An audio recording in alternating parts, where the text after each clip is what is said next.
You're listening to the N2K Space Network.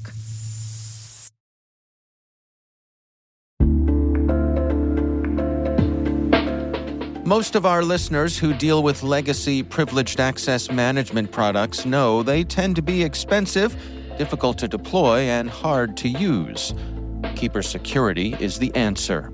Keeper's Zero Trust solution delivers password, secrets, and connection management in one easy-to-use platform. It's fast to deploy, agentless, clientless, and has no implementation fees. Plus, Keeper is FedRAMP authorized. That's why we trust Keeper to prevent breaches and gain full control over privileged users. Visit keeper.io/cyberwire to schedule a quick demo. That's keeper.io/cyberwire. And thanks to Keeper Security for supporting our podcast.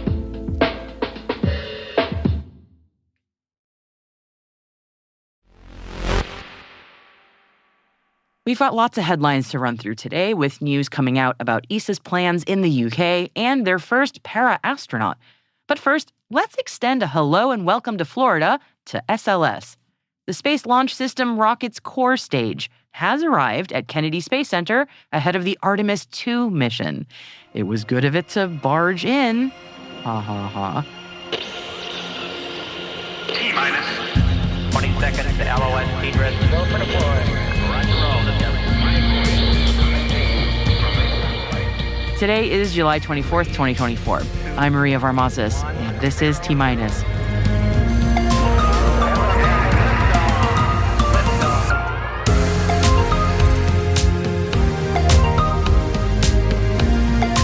ESA to expand its presence at the ECSAT in the UK. John Mcfall cleared to fly as ESA's first para-astronaut. Starcatcher has closed its $12.25 million seed round. And our guest today is astrophysicist Jonathan McDowell. Jonathan works on the Chandra Space Telescope, and we will be hearing more about that on our Deep Space Chat on Saturday. But today, we'll be talking to Jonathan about his work tracking space debris.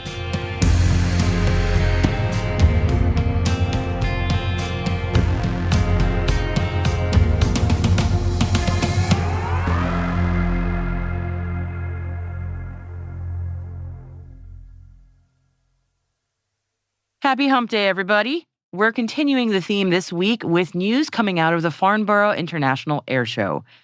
The European Space Agency used the event to unveil new plans to expand its presence in the UK.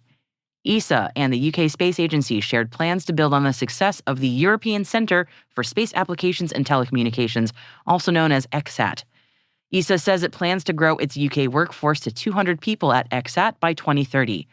The space agencies plan to explore the potential for a space quantum technologies laboratory and the further development of activities related to in-orbit servicing, assembly, and manufacturing. ESA also announced 5 new projects worth £2.1 million to help tackle key skills gaps identified by the UK space industry. The funding will boost the availability of training programs, courses, and other learning interventions that can break down barriers to opportunities within the industry. And staying with ESA news, British paralympian John Mcfall has been cleared to go into space after a 2-year feasibility study.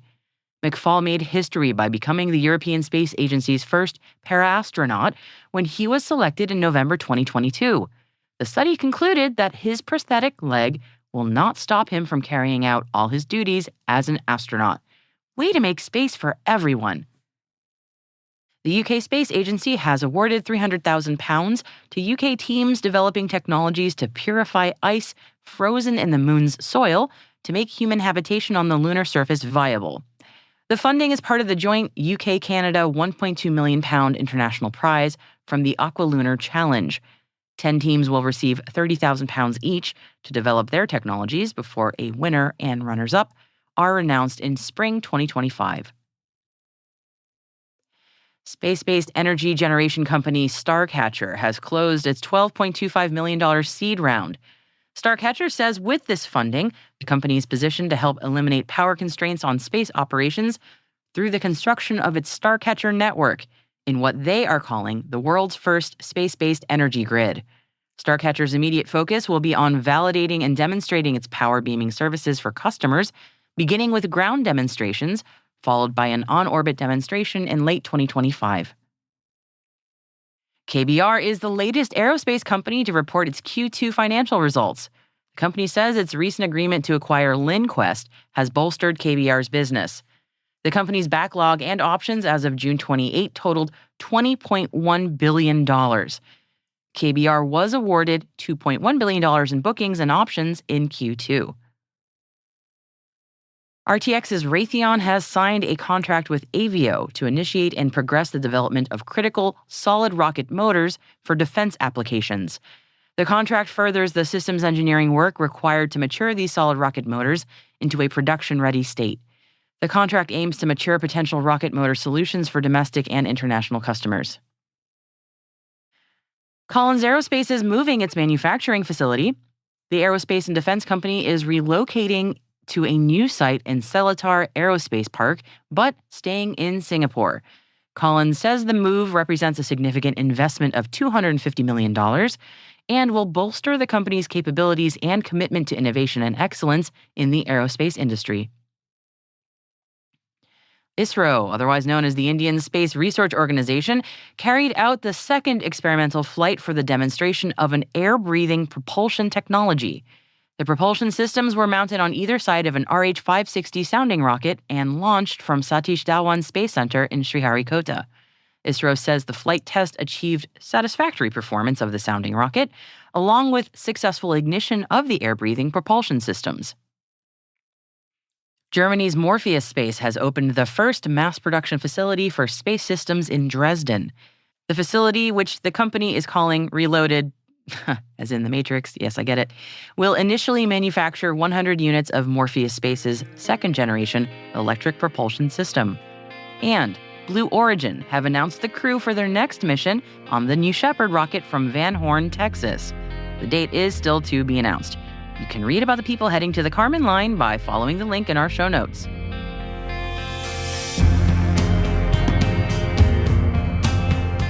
You'll also find 3 additional stories in our selected reading section today. And the first is an announcement from Spider Oak on their latest testing. Another is announcing SES Space and Defense's award to provide SATCOM for the U.S. Army. And the final introduces Dr. Angel Smith as the new executive director of the SmallSat Alliance. T-Minus crew, if you find this podcast useful, please do us a favor and share a 5-star rating and a short review in your favorite podcast app. That will help other space professionals like you to find the show and join the T-Minus crew. Thank you so much for your support. We really appreciate it.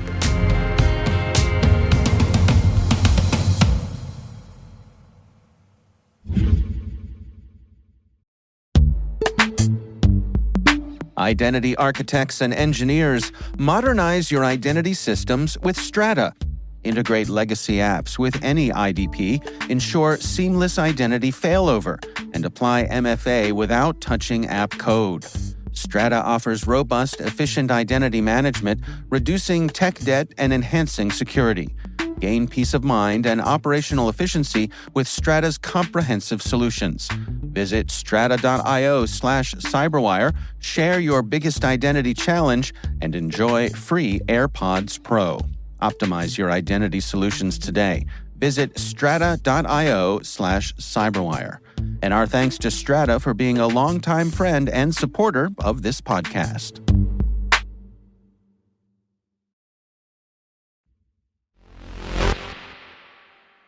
In his day job, Jonathan McDowell is an astrophysicist with the Science Data Systems Planning Group in the Chandra X-ray Center. But it's his out-of-hours work that attracts probably the most attention. Jonathan has become the leading voice in the U.S. for tracking space debris. I have for decades been chronicling the history of the space program and maintaining the website with the list of all the rocket launches and all the satellites and figuring out what they do and trying to provide an objective and global view of humanity's push into space, both with people and robots. And I find that a lot of the coverage, particularly in the US, is very US-centered. and is very, NASA talks about NASA, but it doesn't talk about non-NASA stuff, and so on and so on. And so I felt there was a gap in both being objective and being global. Many people may also know you by your handle, Planet 4589. That's when as soon as I see that handle anywhere in an article, I'm like, oh, I know who this is.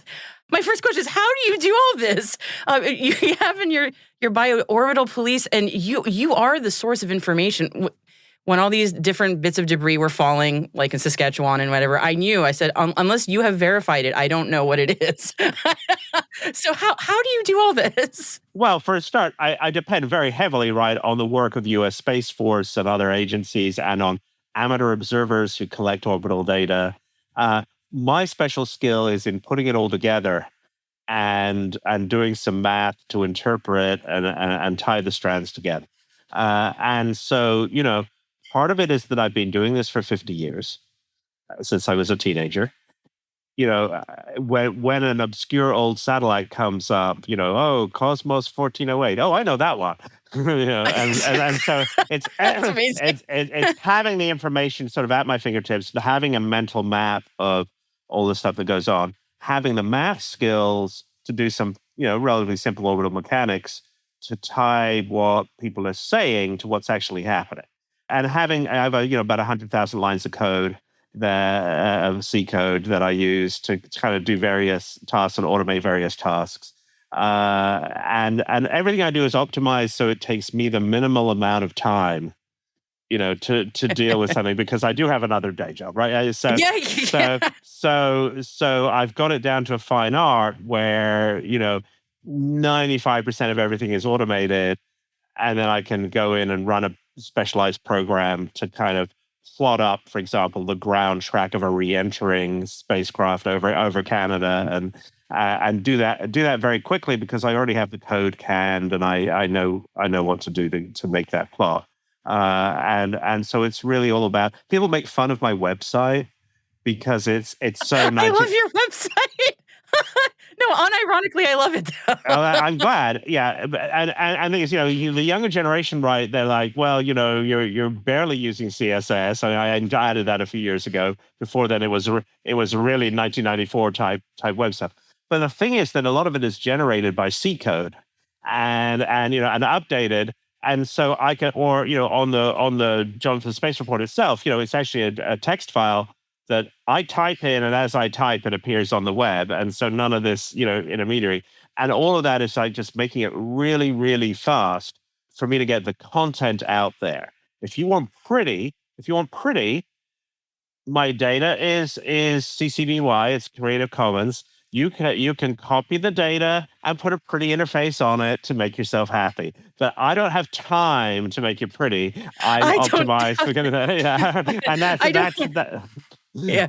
No, I was going to say, I don't doubt it, because to me, it is the sheer amount of information that you are putting out is, I'm not surprised it's automated. I would never imagine that was all manual. That would be, I think, impossible. Or well, just to be terrifying. fair, the actual list of 60,000 satellites, each line there is typed by hand. At some point, yes. At some point since the 1980s when I was doing this.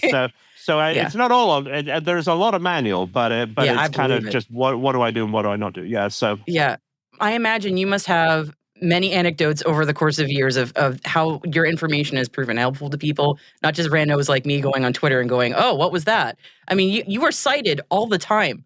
And this is not your day job. It's just amazing. Any anecdotes come to mind? Because I'm just really curious. Well, for example, there was the time when the Space Command lost a European astronomy satellite for a few months, and they were putting out extrapolated positions for it. And then the asteroid observers found a new object in Earth orbit. Oh, this isn't an asteroid. We don't want this. And I figured out that it was actually this integral astronomy satellite, and it had made a maneuver, and Space Force hadn't noticed it made a maneuver. They were still looking for it in the old orbit and issuing data as if it were still in the old orbit.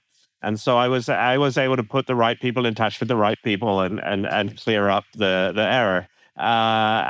So there's a few like that. There's been a few cases where, again, things that were originally cataloged as asteroids and then they maneuvered. I Give me was more of able that to, too. yeah, I was able to figure out which lost spacecraft it actually was. So that's some of the stuff that's most fun.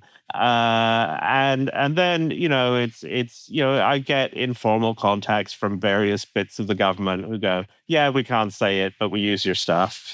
So that's very gratifying. And I think people like to be able to quote my open source stuff, even if they have insider knowledge that they're not allowed to. They can at least quote me. So that helps.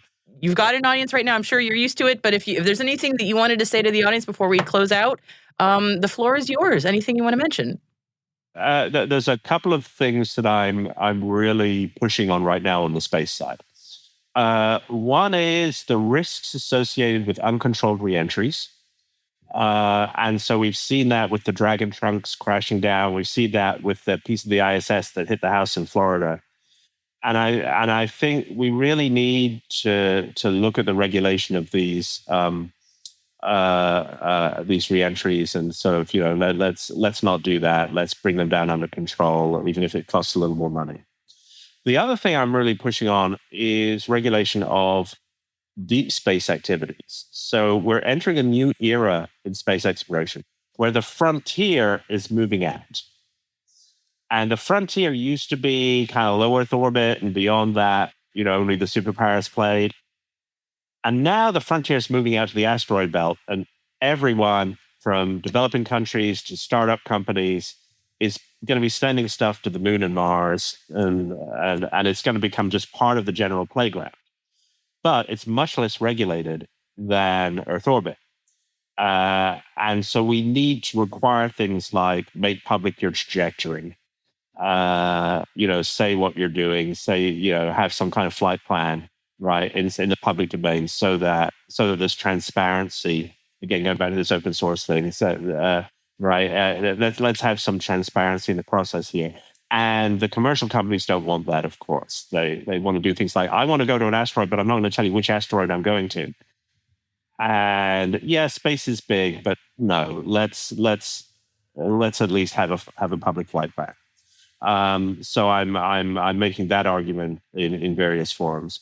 And the other area that I think people should know about is and that plays into both of those other two ones, is the development of the commercial space activity in China.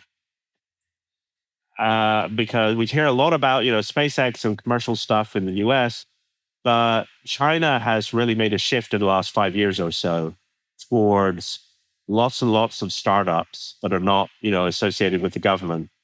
They're really going capitalism in a big way, and so you have all these new players that are not then used to the norms we have. They're not going to send their identifications of which satellite they are to the U.S. Space Force because China, and so we need some better international way of coordinating space activities that brings the Chinese commercial sector on board. And that's absolutely critical to safe use of space, sustainable use of space in the decade to come. We'll be covering Jonathan's work with the Chandra mission in our Deep Space episode coming out this Saturday. We will be right back.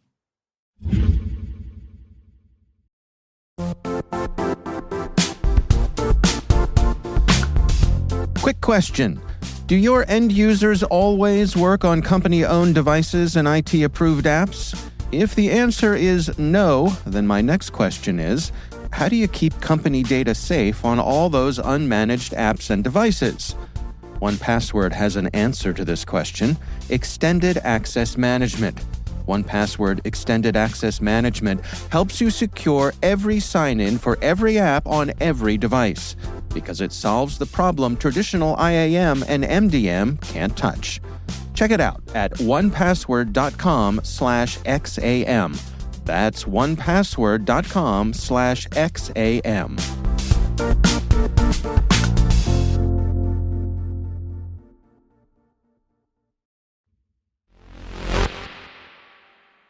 Welcome back. NASA's Chandra mission went to space 25 years ago yesterday, and while the more spectacular visuals from Hubble and Webb might more easily grab our attention, Chandra's been plugging away all this time, completely blowing astrophysicists' minds. That is because Chandra revealed to humanity all sorts of information that we could never have seen from Earth before. Chandra is an X-ray telescope. We can't see X-rays in space from Earth-based observatories, as our atmosphere absorbs those X-rays. So to see this high-energy radiation, we have to have, basically, X-ray specs in space. And the X-rays we can observe reveal things that we had never been able to see before, like remnants of supernovas, neutron stars, black holes, formations of dark matter.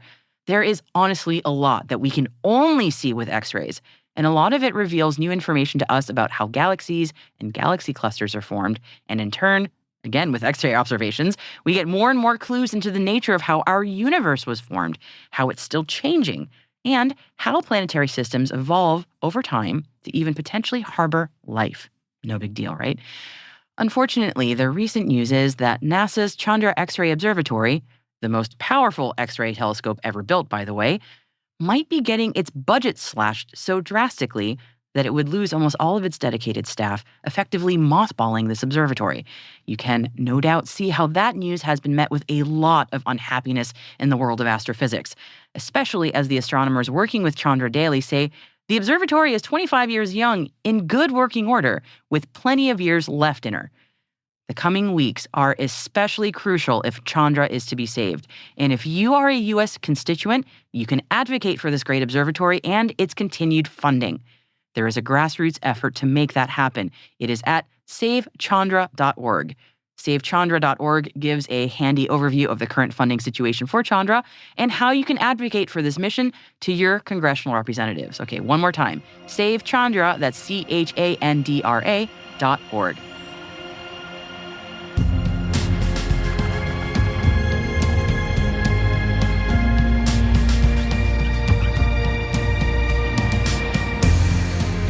That's it for T-Minus for July 24th, 2024, brought to you by N2K Cyberwire. For additional resources from today's report, check out our show notes at space.n2k.com. We'd love to know what you think of this podcast. You can email us at space@n2k.com or submit the survey in the show notes. Your feedback ensures we deliver the information that keeps you a step ahead in the rapidly changing space industry. N2K Strategic Workforce Intelligence optimizes the value of your biggest investment, your people. We make you smarter about your team while making your team smarter. This episode was produced by Alice Caruth. Our associate producer is Liz Stokes. We are mixed by Elliot Peltzman and Trey Hester, with original music by Elliot Peltzman. Our executive producer is Jennifer Iben. Our executive editor is Brandon Karpf. Simone Petrella is our president, Peter Kilpie is our publisher, and I'm your host, Maria Varmazes. Thanks for listening. We'll see you tomorrow.